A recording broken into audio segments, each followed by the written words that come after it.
Hey guys, since I posted this image in my last review, some people have been wondering exactly which comic it comes from. It comes from this, the UK Sonic the Comic. Now, these comics have been out of print for quite some time, unfortunately, but it does surprise me as to how few Sonic fans really know about these comics. So what we're going to do is look over them in batches of about 25 issues at a time. That does mean we'll just be looking at the major story arcs, and I'll be giving a general overview as opposed to a critique on each individual issue. That means, while Sonic the Comic did indeed run strips based on Streets of Rage, Kid Chameleon, and Golden Axe, among many others, I won't be talking about those strips here. So, without further ado, let's dive straight into Sonic the Comic, issues 1 through 25. Admittedly, the comic didn't get off to the best start. The first couple of issues are generic stories about Sonic fighting a good fight against Robotnik. In the second issue, they already resorted to turning Tails into a robot, and aside from a good strip retelling the assault on the Wing Fortress and Death Egg, ideas were few and far between. Sure, we get introduced briefly to Polka Lewis and Johnny Lightfoot, who later play much bigger roles, but nothing was really happening. The Sonic strips seemed to be lacking in comparison to the Golden Axe and Shinobi strips, which was worrying when Sonic was the titular character. Fortunately, as early as issue 7 we're introduced to what many consider the comic's dream team, the writer Nigel Kitching and artist Richard Elson. This adventure, simply titled Super Sonic, made things interesting by making the supersonic transformation not only turn Sonic invincible, but also psychotic. This is evidenced when he almost attacks Tails and an innocent animal. Not only was it an intriguing twist, and something that would come back to haunt the team in the future, but the artwork was also far superior to anything the Sonic strips had seen previously.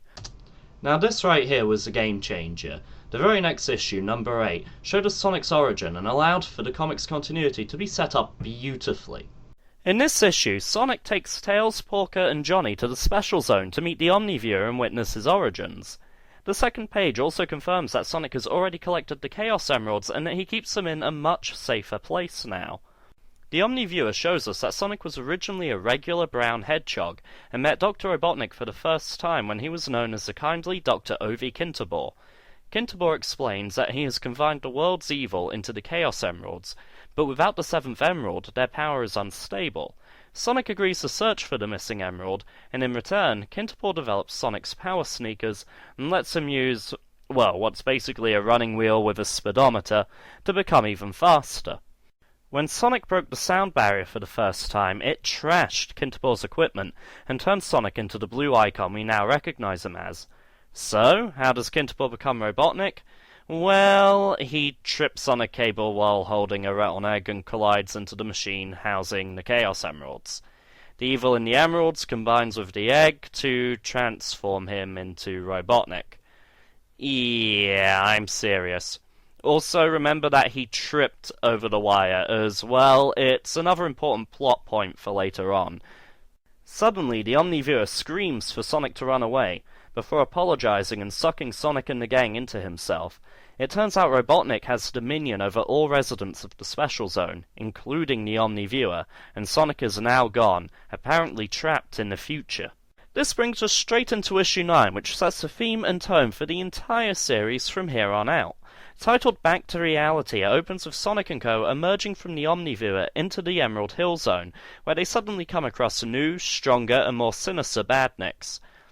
Having taken these out, his freed friends seem shocked to see Sonic alive, stating he's been missing for 6 months. It appears the Omniviewer sent Sonic into the future, and while it wasn't the longest jump in time, it was certainly enough for Robotnik to take over. With posters and propaganda everywhere, Sonic leaps into action. He soon learns these new badniks don't require his buddies as organic batteries, and are purely robotic, so he lets loose and yells into a nearby camera to make sure Robotnik knows he's back. Issue 10 follows this up with a story centered around one of the comic's own villains, Megatox, a being made from the poisonous ooze of the Chemical Plant Zone. This manages to cement the comic's new direction and gives us a preview of what we'll see Sonic doing on a regular basis. The artistic style is already there, waiting and ready to go, and it's good reason to get excited. Unfortunately, there's then a lot of filler after that. The comics tended to have a problem of getting really interesting and then giving us a bunch of stopgap issues before the next arc would happen. And even then, at the early points, I kind of hesitate to call them arcs because really they last 2 issues at best. Fortunately, this is addressed and corrected pretty quickly. A few worth mentioning include a story in issue 12 where Sonic gets amnesia, and issue 17 for a ship called Sonic the Human. Notably, in issue 16 we get introduced to the Nameless Zone. This zone is where Tails is supposedly from, and due to letters he's been sending back home, they believe Tails is the hero of Mobius, and Sonic is his sidekick. The Nameless Zone doesn't have a major impact on the overall plot, aside from making Tails absent from some major events, but he does visit it on so many occasions it has its own self-contained subplot, and it did admittedly gain a few fans. The Nameless Zone runs across issues 16 and 17, and introduces us to that world and its inhabitants. Then Tails is very quickly called back there for a 4-parter called The Land Beyond. In the meantime, the Dream Team of Kitching and Elson return for Casino Night Zone, a 2-parter across issues 18 and 19 that introduce us to the Marxio Bros, a parody of the Mario Bros, who are again comic-exclusive villains. As per usual with the Kitching-Elson team-up, the writing and art were on a different level to the usual Sonic strips, and the atmosphere of the story was in keeping with their previous work. We also see Super Sonic again in issue 20, but really that story just serves to remind us that Sonic has that power and can't control it. It's not until issue 21, the issue where The Land Beyond ends, that a serious arc kicks in. I present to you Girl Trouble. As the story opens, we see Robotnik's minions storm the Emerald Hill Zone and grab Amy Rose, who's been publicly calling herself Sonic's girlfriend. Yes, like most continuities, Amy believes her and Sonic are destined to be together, while Sonic thinks she's, well, a liability, and that's putting it lightly. The goons launch a weapon at the Emerald Hill folk, as the comic calls them, and while Sonic's keeping them from harm's way, they warp out to the Special Zone with Amy in tow. Meanwhile, Robotnik's PR department, I can't believe I just said that, feels he needs a new look. After thinking it over, the good doctor literally encases himself in a giant egg to begin a transformation. Back at Sonic's underground base, Sonic and Johnny Lightfoot charge up a star post and make for the Special Zone, smashing right through Robotnik's front door. In doing so, they get themselves captured as the egg containing Robotnik starts to crack. Moving to issue 22, we see Robotnik hatch as the Robotnik from the Adventures of Sonic the Hedgehog TV show. I'm guessing there are 2 reasons for this. The first being that in the UK, Adventures of Sonic the Hedgehog was on TV all the time, whilst Sat AM, where the design for the original Archie Robotnik comes from, that was rarely broadcast. The second being that this transformation is a metaphor for the comic's own changes. Sonic and Johnny are still in their confines, but quickly manage to break free as Amy is being turned into a badnik. Sonic manages to destroy the metal casing before Amy can be brainwashed by the old Egg Breath's programming, and the free escape.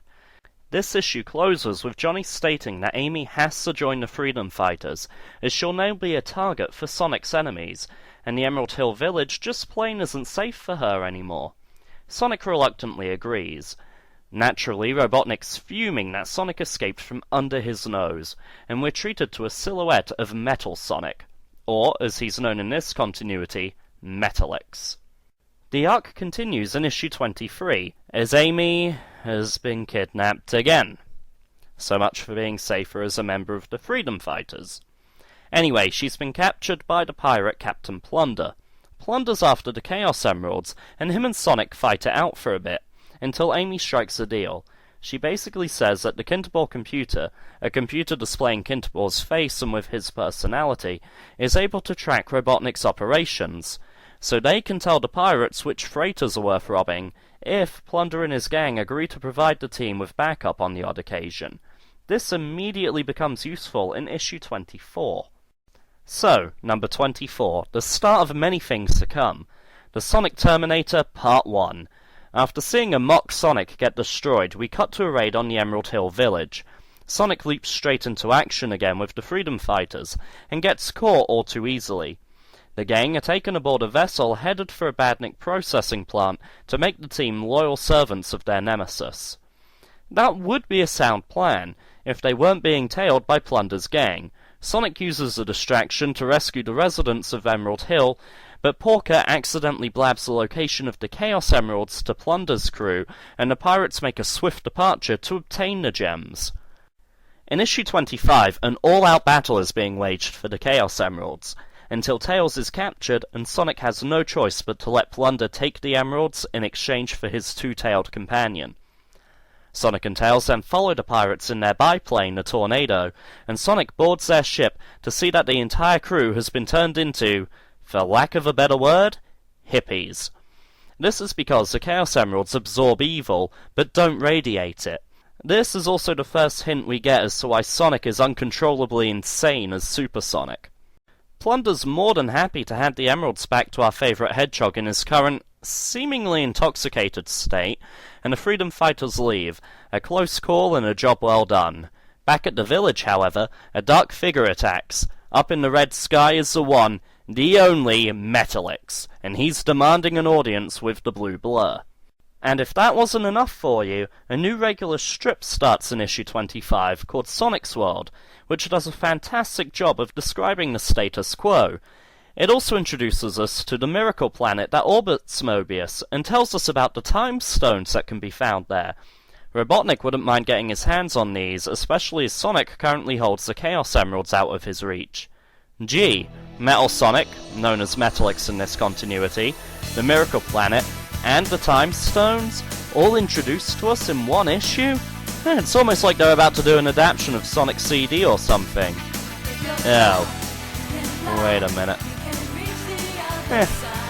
Well, that concludes the first episode of this mini-series. Hopefully you've enjoyed it. That's the first 25 issues down. Join us next time when we'll be going through Adaption Mania. That's right, we'll have their retelling of Sonic CD.